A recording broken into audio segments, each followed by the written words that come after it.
Bonjour à tous les amis et bienvenue dans cette nouvelle vidéo de Vivre Sainement. Alors aujourd'hui je fais mon retour après quelques petits problèmes de santé. Mon foie entre autres m'a joué quelques petits tours ces derniers temps, mais ne vous inquiétez pas, je commence à aller beaucoup mieux, d'où mon retour aujourd'hui. Et aujourd'hui nous allons parler de pourquoi Donald Trump est-il devenu soudainement l'homme à détruire. Et vous allez voir que les raisons ne manquent pas, elles sont très nombreuses. La pieuvre administrative du gouvernement américain est absolument partout sur tous les tableaux comme vous pouvez l'imaginer. Abonnez-vous à la chaîne les amis et activez la cloche qui est juste en dessous pour être informé de mes prochaines vidéos. C'est crucial en cette forte période de vous savez quoi. Alors on va commencer de suite et restez bien jusqu'à la fin car nous allons parler d'une victoire colossale qui s'est manifestée récemment aux États-Unis et je peux vous dire qu'avec cette victoire, le jeu a totalement, radicalement changé de main. Si Donald Trump était réélu président des États-Unis, il aurait alors toutes les armes juridiques pour pouvoir achever toute cette pieuvre de manière définitive. Alors on va commencer de suite avec une argumentation remplie de bon sens de l'excellent Robert Kennedy Jr. comme toujours. Si vous voulez éviter une guerre nucléaire, je vous recommande vivement de voter pour Donald Trump. En fait, j'irais même jusqu'à dire qu'un vote pour Kamala Harris est un vote pour la guerre nucléaire. Voici quelques-unes des raisons qui me font dire cela. L'ancien vice-président Dick Cheney a soutenu Kamala, qui s'est dite honoré d'avoir son approbation. Dick Cheney était la force motrice d'un groupe appelé les Néocons, qui a déclenché la guerre d'Irak, au cours de laquelle les États-Unis ont lancé une attaque préventive non provoquée, la première de leur histoire, afin d'empêcher Saddam Hussein de menacer le monde avec des armes de destruction massive. Comme l'histoire le montre aujourd'hui, il n'y avait pas d'armes de destruction massive. Tout cela n'était qu'un mensonge néocon. La plupart des estimations font état de plus d'1 million de morts irakiens, tandis que les États-Unis et les forces alliées ont déploré plus de 4800 morts et plus de 32 000 blessés. Nous avons tué plus d'Irakiens que Saddam Hussein ne l'a jamais fait. Cette fraction de notre établissement militaire de renseignement que nous appelons les néocons, dirigé par Dick Cheney, a falsifié les preuves de l'existence d'armes de destruction massive parce qu'elle voulait une guerre. En 1961, le président Eisenhower a mis en garde le peuple américain contre les dangers du complexe militaro-industriel émergent, qui tenterait de nous entraîner dans une guerre nucléaire avec la Russie. Il a souligné que ces éléments bellicistes du Pentagone et de l'appareil de renseignement se délectaient de la guerre et s'en délectaient y compris de la guerre nucléaire. Mon oncle, le président John Fitzgerald Kennedy, a été confronté à son propre état-major et à ses agents de renseignement, qui proposaient de simuler l'abattage d'un avion de ligne civile américain et de l'imputer à Cuba afin de justifier une guerre nucléaire avec la Russie. John Fitzgerald Kennedy leur a tenu tête et a refusé de les suivre. Le président Kennedy a été choqué par une autre proposition visant à lancer une attaque nucléaire surprise contre l'Union soviétique. Les hommes en uniforme ont déclaré que les États-Unis gagneraient parce que les soviétiques subiraient plus de 130 millions de morts alors qu'en Amérique, seuls 30 millions de personnes mourraient. Après l'assassinat de John Kennedy, l'incident du golfe de Tonkin a été utilisé pour justifier la guerre au Vietnam. Ce n'est que près de 40 ans plus tard qu'il a été démontré de manière concluante que c'était faux. Les Nord-Vietnamiens n'ont pas attaqué nos navires de guerre le 4 août 1964. Les renseignements sur l'incident du golfe de Tonkin ont été falsifiés parce qu'une fraction de notre establishment militaro-industriel voulait cette guerre. Je suis préoccupé par le fait qu'aujourd'hui, non seulement une faction de nos établissements militaires et de renseignement souhaite la guerre, mais elle veut une guerre en ce moment même avec la Russie au sujet de l'Ukraine. La Russie est la plus grande puissance nucléaire de la planète. Elle possède plus d'1 millier d'armes nucléaires de plus que nous et beaucoup d'entre elles sont meilleures que nos meilleures armes. Le président Biden a été à deux doigts d'autoriser les Ukrainiens à utiliser des missiles guidés américains pour tirer en profondeur sur le territoire russe. Les Russes ont réagi en modifiant leur législation pour pouvoir répondre par une attaque nucléaire. Le monde n'a jamais été aussi proche d'une guerre nucléaire à grande échelle. Pouvez-vous imaginer que l'armée mexicaine soit soutenue par les Russes pour lancer des missiles guidés russes sur le territoire américain, frappant des villes, des barrages hydroélectriques et des centrales nucléaires? Les États-Unis attaqueraient-ils la Russie en représailles? Ce sera un miracle si nous ne le faisions pas. Kamala Harris est inexpérimentée en matière de politique étrangère et ses remarques belliqueuses et hostiles sur la Russie lors de son discours d'acceptation à la Convention démocrate étaient extrêmement alarmants. Ses propos ont démontré qu'elle serait une parfaite poule mouillée, une marionnette pour la faction du renseignement militaire qui veut cette guerre. Nous n'avons pas besoin d'une présidente si faible qu'elle doive prouver sa force au peuple américain en sacrifiant la vie du personnel militaire américain et les engagements à l'étranger. Donald Trump a déclaré à plusieurs reprises qu'il négocierait avec Poutine pour mettre fin à la guerre en Ukraine. Si JFK était vivant aujourd'hui, il se tiendrait aux côtés du président Trump sur cette question. Mon oncle disait que la chose la plus importante que nous puissions faire est de parler à nos adversaires. C'est pourquoi il a installé une ligne directe à la Maison-Blanche et dans sa maison, à Yannisport, afin de pouvoir communiquer directement avec Khrouchtchev. Voter aujourd'hui pour Kamala Harris, c'est voter pour Dick Cheney, qui a menti pour déclencher une guerre qui a fait plus d'1 million de morts. Aujourd'hui, une guerre nucléaire entraînerait la mort de milliards de personnes. Une étude récente prévoit que la Troisième Guerre mondiale ne durera que 73 minutes et qu'au cours de cette période, 5,8 milliards d'êtres humains mourront. Et comme l'a dit JFK, ceux qui survivront à une guerre nucléaire environt les morts. Alors évidemment, ce serait un énorme désastre tuant des milliards d'êtres humains sur Terre et visiblement ce plan sinistre serait orchestré par une faction du complexe militaro-industriel américain, toujours les mêmes, en gros ceux qui se construisent des abris atomiques en ce moment et j'imagine que tous ces pourris sont également des investisseurs privés de chez Vanguard au 33e niveau. J'imagine que beaucoup d'entre vous comprendront pourquoi je parle de 33e niveau pour ces gars-là. Mais à l'heure actuelle, tous ces gens-là ont des fuites dans leurs culottes car enfin finalement les masses se réveillent et vont voter massivement pour Donald Trump. Écoutez Tucker Carlson. Voici mon point de vue. Je pense que Donald Trump va gagner. Ce qui est incroyable. Et c'est pourquoi je suis ici. Je ne suis pas ici parce qu'il va gagner. Je suis ici parce que je suis tellement excité, parce que j'ai observé au cours des 9 dernières années, c'est la fin d'un arc de rédemption. Je n'ai jamais vu personne être traité comme Donald Trump l'a été, jamais personne. Attaquez-le, je regarde tout cela de près, diffamez-le, mettez-le en accusation, arrêtez-le, laissez-le se faire tirer dessus au visage. Et il va quand même gagner.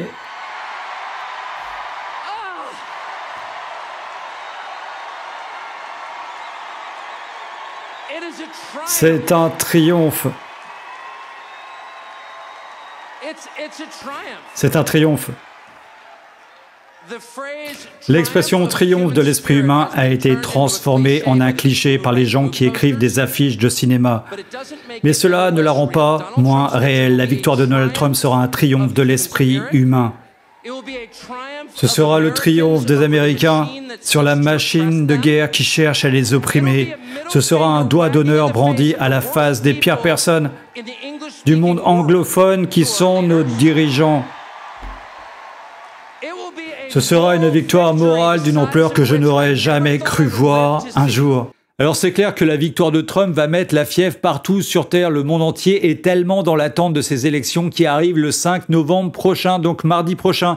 J'imagine qu'avec toutes les actions judiciaires d'un côté comme de l'autre, vu l'enjeu de ce scrutin, ça risque de ralentir de quelques jours, voire quelques semaines, la nomination du futur président Donald Trump, mais il gagnera, ainsi soit-il.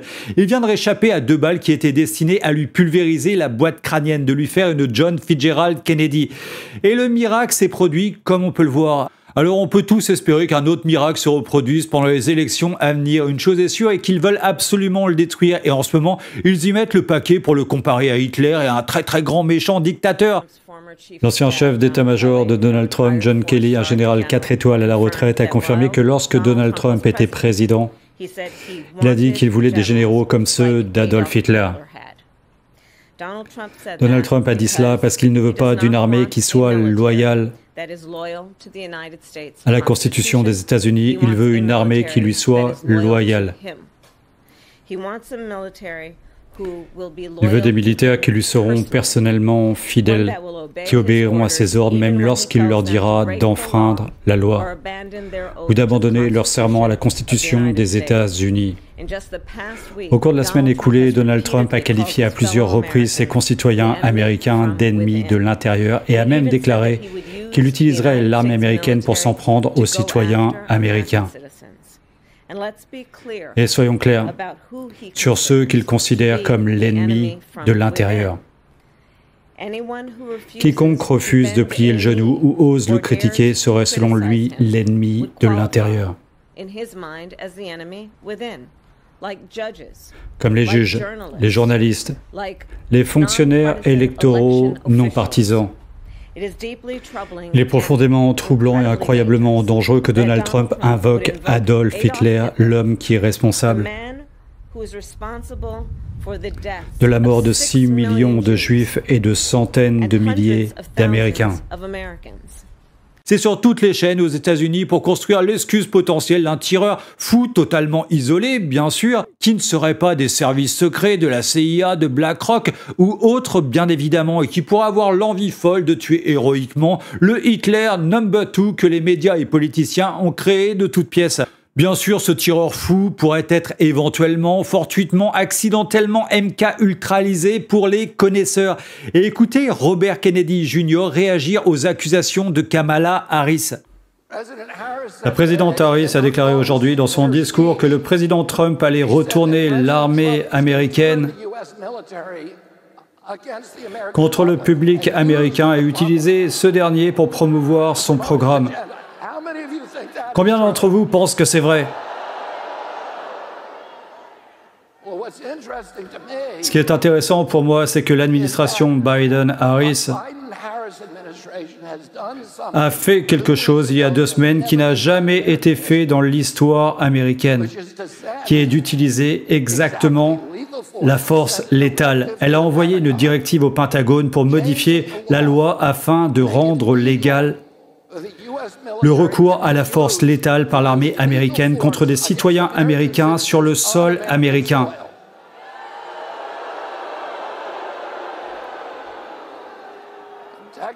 Techniquement, c'est maintenant légal. En vertu de cette directive, l'armée américaine pourra légalement tirer et tuer des Américains qui participent à des manifestations politiques parce qu'ils ne sont pas d'accord avec les politiques de la Maison-Blanche. Je n'invente rien, chacun d'entre vous peut le vérifier. Il s'agit d'une initiative démocrate, elle ne date pas de l'administration Trump, elle n'émane pas de Donald Trump, elle émane du Parti démocrate, et c'est pourquoi j'ai quitté le Parti démocrate. Et oui, une directive fut envoyée au Pentagone pour modifier la loi afin de rendre légal l'usage de la force létale contre les citoyens américains s'ils protestaient, par exemple, contre une élection. Par exemple, vous avez dit bizarre, comme c'est bizarre, mais bien évidemment, cette directive n'est pas du tout dans ce but, bien sûr que non. C'est des gentils bisounours qui gouvernent aux États-Unis et ces gens n'ont pas du tout de sang sur les mains. Alors ravale ta pilule, mon cher, et rendors-toi.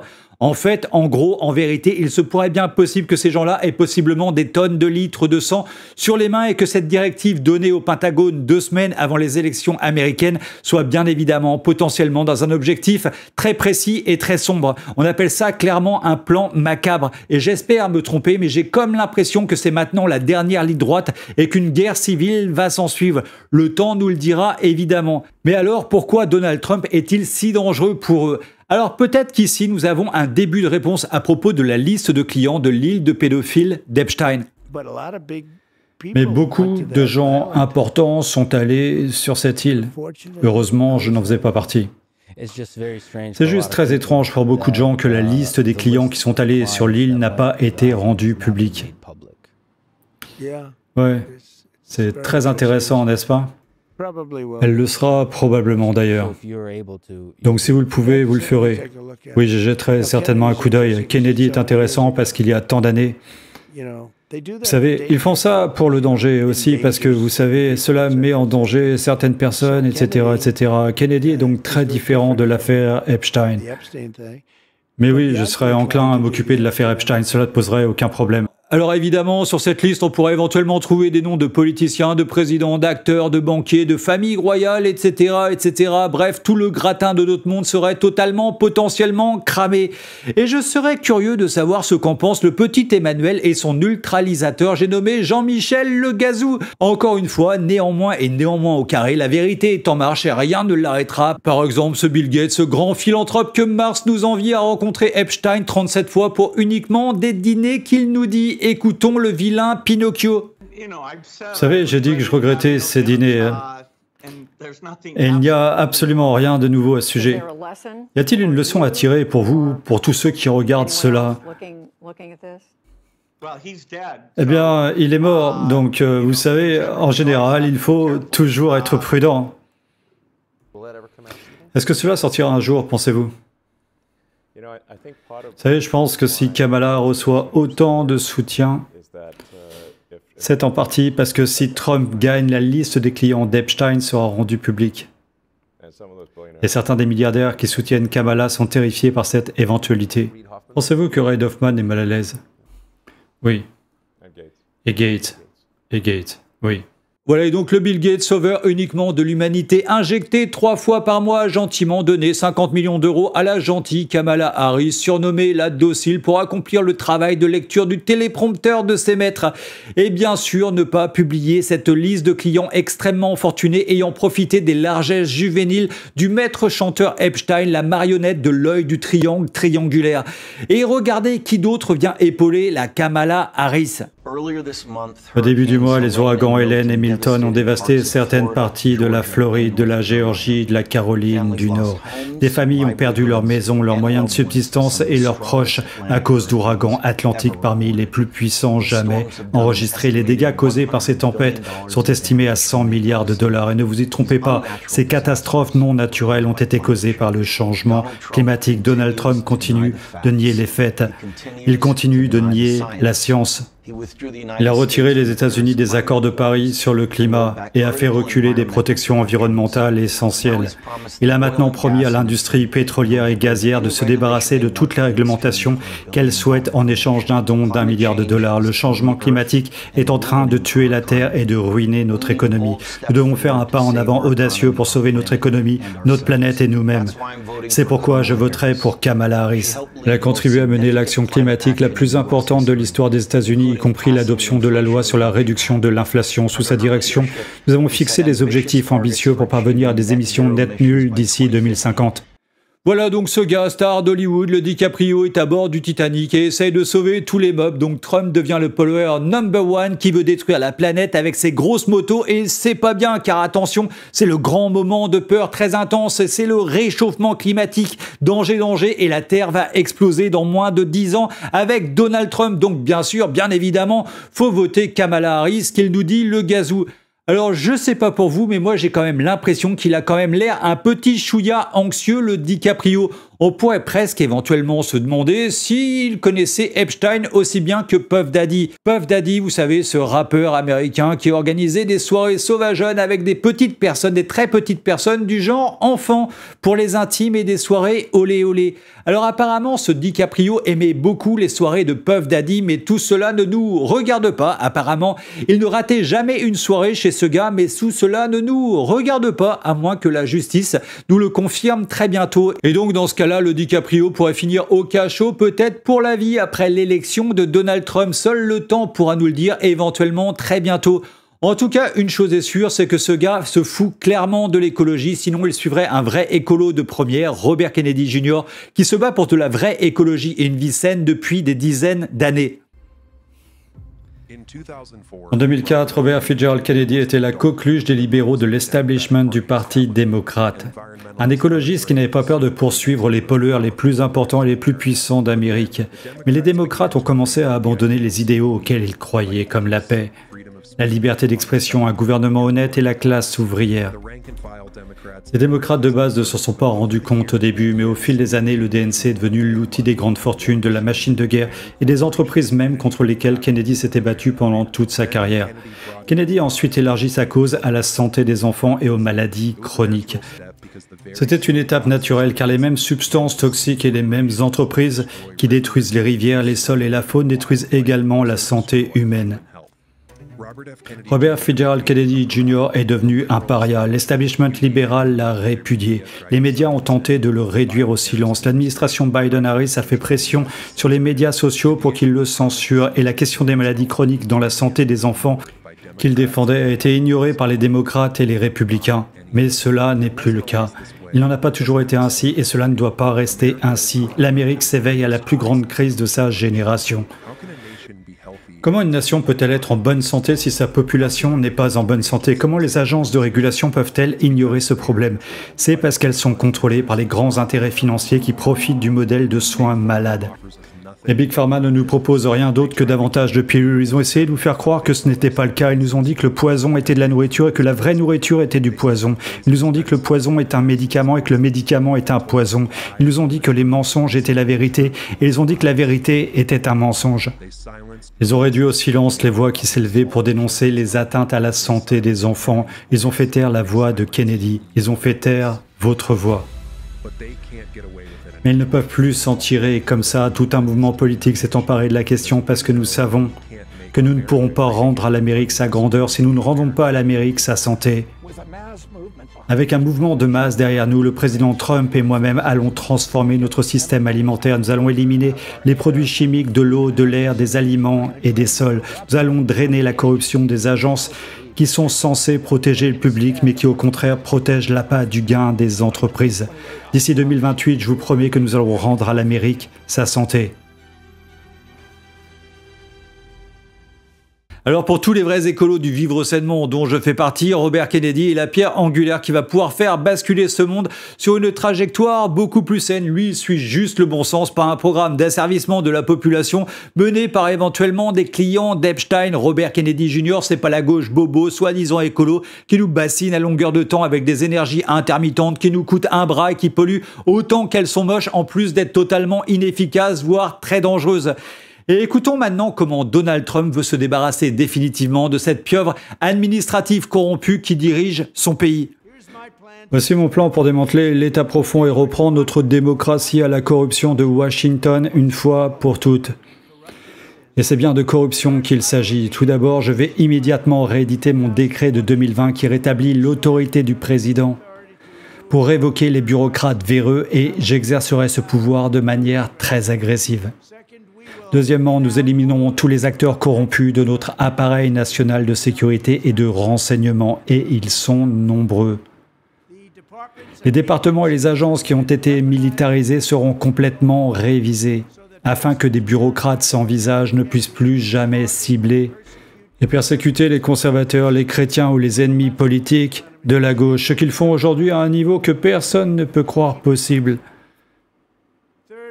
Troisièmement, nous réformerons totalement les tribunaux FISA qui sont totalement corrompus. Que les juges semblent ne pas se soucier des mensonges qui leur sont adressés dans les demandes de mandat. Tant de juges ont vu tant de demandes qu'ils savaient erronées.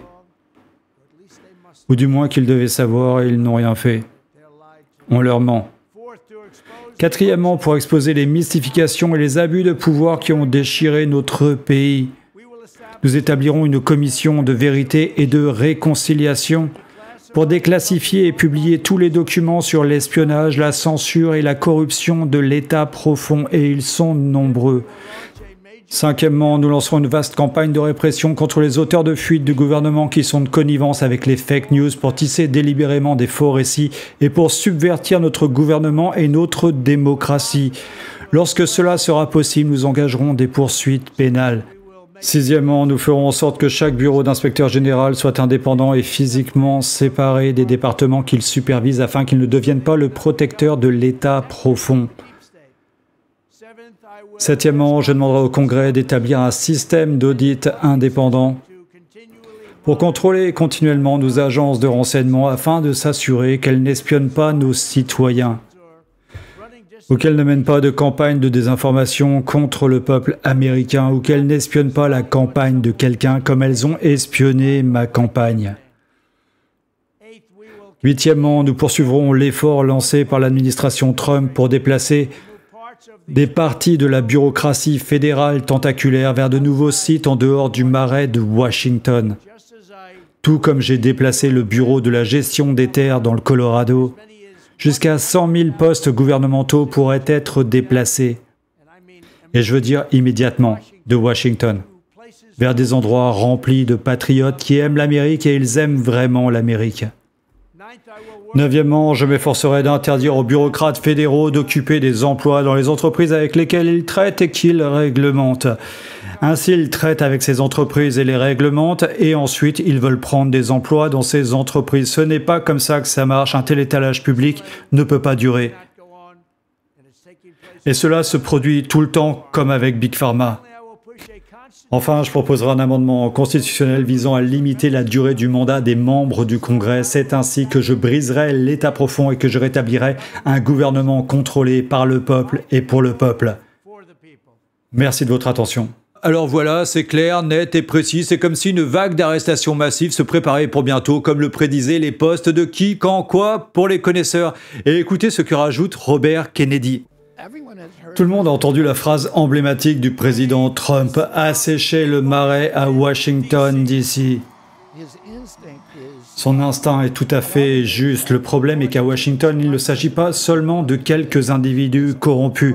Il s'agit de tout un système véreux. Ce sont les agences fédérales, les lobbyistes, les groupes de réflexion et les organismes de recherche, les universités et les groupes académiques et les médias. Et ce sont les multinationales qui se sont emparées de ces agences pour en faire les marionnettes des industries qu'elles sont censées réglementer. J'ai passé 40 ans à poursuivre en justice presque toutes ces agences dans de nombreuses industries. Je connais les noms des mauvais acteurs qui doivent être éliminés dans bon nombre de ces agences. Je comprends les incitations perverses qui mettent la capture des agences sous stéroïdes. Je sais comment ce système est censé fonctionner pour protéger l'intérêt public et comment il fonctionne en réalité pour protéger les intérêts mercantiles des industries réglementées qui l'ont capturé, et je sais comment y remédier. Lorsque vous poursuivez une agence en justice, vous obtenez un doctorat sur la capture des entreprises et sur la manière d'y remédier. Et c'est exactement ce que je vais faire avec le soutien de Donald Trump. Laissez-moi vous dire ce que nous allons faire. Nous allons nommer des fonctionnaires honnêtes qui n'ont pas de conflit d'intérêts. Nous allons écouter les lanceurs d'alerte et agir en fonction de leurs révélations. Nous allons fermer la porte tournante qui permet aux cadres de l'industrie et aux lobbyistes d'entrer et de sortir du gouvernement. Nous allons licencier toute personne qui trahit la confiance du public et nous allons interdire aux agences fédérales d'utiliser leur pouvoir pour harceler les opposants politiques.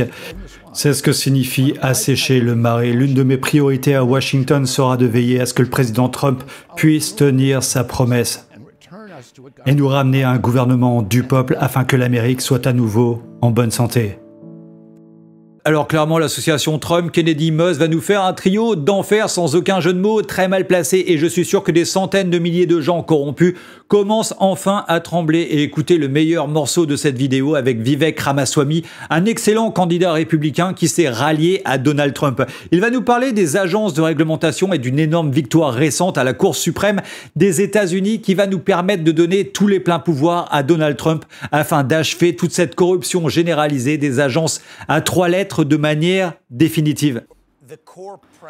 Le principe de base de ma candidature à la présidence des États-Unis était d'étouffer l'État régulateur de fond en comble. Le gouvernement des États-Unis est composé de 3 branches, l'exécutif, le législatif et le judiciaire.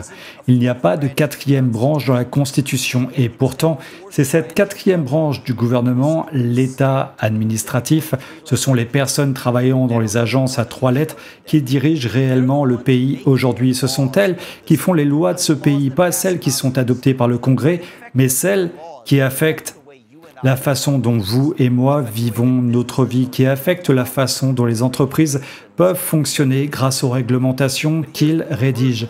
Mais voici la perversion de cette situation. Personne n'a élu ces personnes pour qu'elles exercent le pouvoir législatif. Les personnes que nous élisons pour diriger le gouvernement devraient être celles qui dirigent réellement le gouvernement et non ces bureaucrates non élus qui rédigent des règlements que je considère depuis longtemps comme inconstitutionnels et qui non seulement rédigent ces règlements, mais les appliquent, ce qui viole la séparation des pouvoirs consacrée par la fondation de ce pays. Voici la bonne nouvelle. Le président Trump va être en mesure d'étriper cet État régulateur au cours de son second mandat en allant bien plus loin qu'il ne l'a fait au cours de son premier mandat. Pourquoi en serait-il ainsi, demanderont certains. Pourquoi le président Trump ne l'aurait-il pas fait au cours de son premier mandat? Voici une réponse claire à cette question. L'affaire West Virginia contre EPA qui a été portée devant la Cour suprême par la Cour suprême de Trump. La Cour suprême qui comprenait de nombreux candidats de Trump. L'affaire West Virginia contre EPA est la plus importante de notre vie et n'a été jugée qu'au cours des 2 dernières années. Voici ce qu'elle dit. Dans cette affaire, certaines réglementations de l'EPA étaient contestées. Dans cette affaire, la Cour suprême a déclaré que ces réglementations étaient intrinsèquement inconstitutionnelles. Elle a élaboré une nouvelle doctrine appelée doctrine des questions majeures, qui stipule que si une réglementation émanant d'une agence à 3 lettres, en l'occurrence l'EPA, la même chose s'applique à la FDA, à la SEC, à la FTC et ainsi de suite. Si une agence à 3 lettres rédige un règlement qui traite d'une question majeure ayant des implications politiques importantes, soit sur le plan économique, soit sur le plan de la politique publique, alors ces règlements sont nuls et non avenus, parce qu'ils devraient être adoptés par le Congrès en premier lieu, comme nos pères fondateurs l'avaient envisagé. Je pense qu'il s'agit de l'arrêt le plus important de la Cour suprême du XXIe siècle, probablement l'arrêt le plus important de ma vie. Sans doute l'arrêt le plus important de la Cour suprême de l'après-guerre. Et voici pourquoi. Cela signifie que la plupart des réglementations fédérales, pas un grand nombre d'entre elles, mais une majorité, probablement plus de 50% des réglementations fédérales sont inconstitutionnelles aujourd'hui sur la base de leur impact économique ou des questions de politique publique qu'elles impliquent. Cela nous donne l'occasion, en tant que pays, d'étriper l'État administratif. Non seulement pour aller virer ces bureaucrates, et j'en ai parlé ailleurs, et croyez-moi, j'y suis favorable. Mais cela comporte ses propres, disons, obstacles, des obstacles surmontables, mais des obstacles tout de même que nous devons surmonter. Mais c'est quelque chose que nous pouvons faire dès le premier jour de la toute nouvelle administration qui supprimerait chacune de ces réglementations une par une. Cela libérera notre économie, cela permettra la croissance économique dans ce pays. Les entreprises pourront embaucher des salariés à une échelle qu'elles n'ont pas connue depuis très longtemps. Les entreprises sont aujourd'hui empêchées d'embaucher de nouveaux employés. Pensez à la croissance économique qui en découle. Il en résulte un cycle de confiance en soi dans ce pays qui nous fait défaut. Il s'agit d'un élément important. L'État régulateur est comme une couverture humide pour notre économie. Ces agences à 3 lettres rédigent ces règlements. Les entreprises, les entrepreneurs et les particuliers doivent suivre ces règlements, croient qu'ils ont force de loi, alors qu'en fait, ces règlements eux-mêmes sont ce qu'il y a de plus illégal.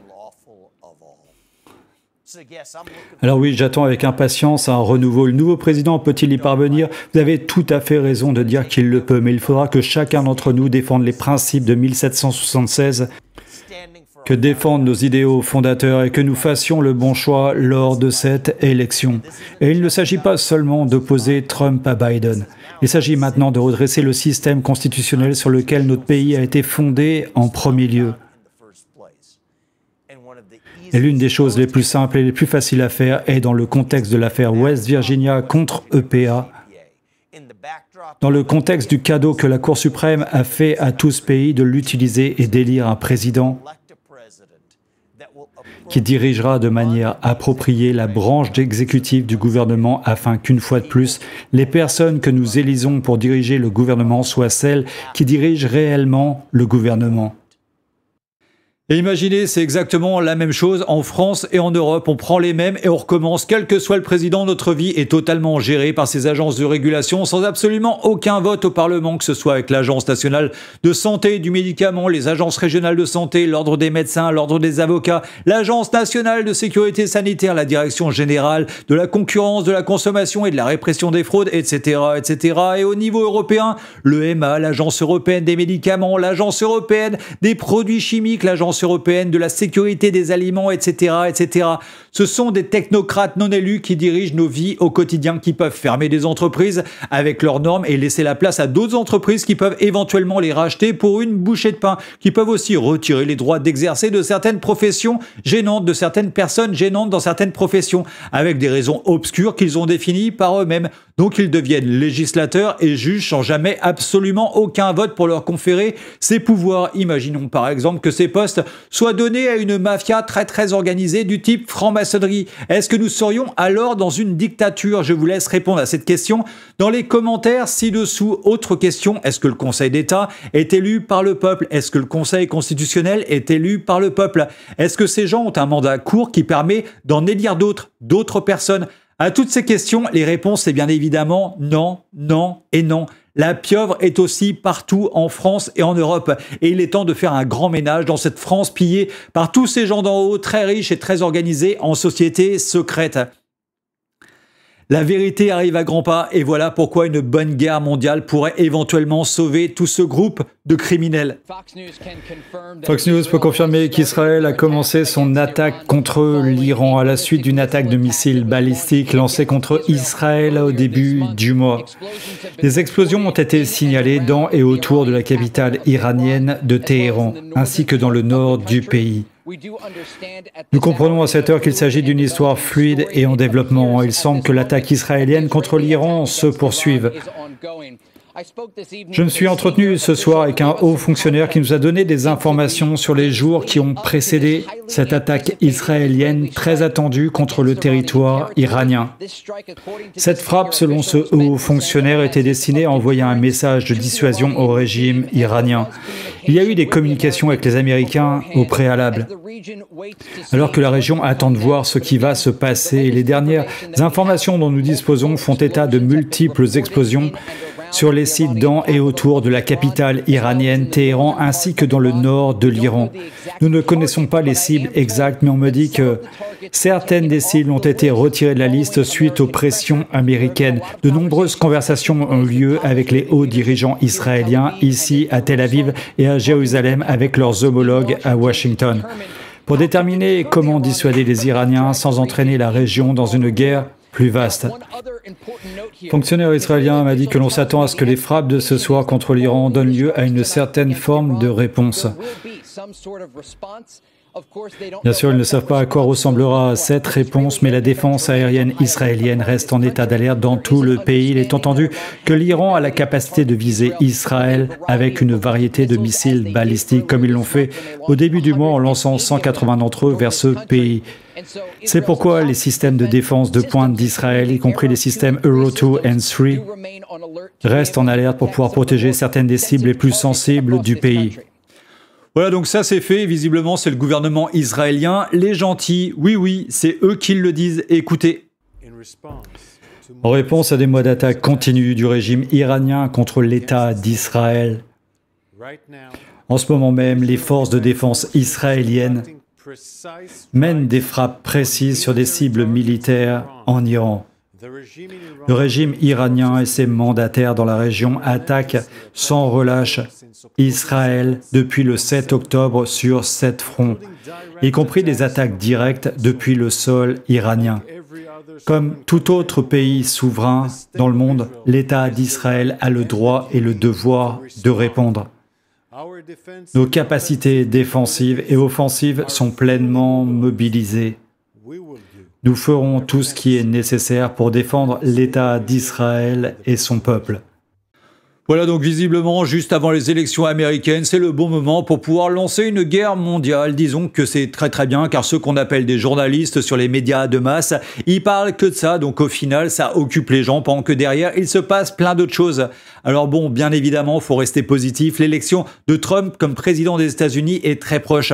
En tout cas, je l'espère, comme des milliards de personnes sur cette terre. Alors même s'il gagne, il ne faudra pas se réjouir trop vite, car il sera véritablement président en fonction seulement à la mi-janvier 2025. Et d'ici là, l'actualité risque d'être très mouvementée, les vents vont se lever et j'imagine que la tempête va créer des dégâts colossaux dans les deux camps. Voilà, cette vidéo est terminée pour aujourd'hui. Je vous aime très fort les amis et ensemble on va tous y arriver.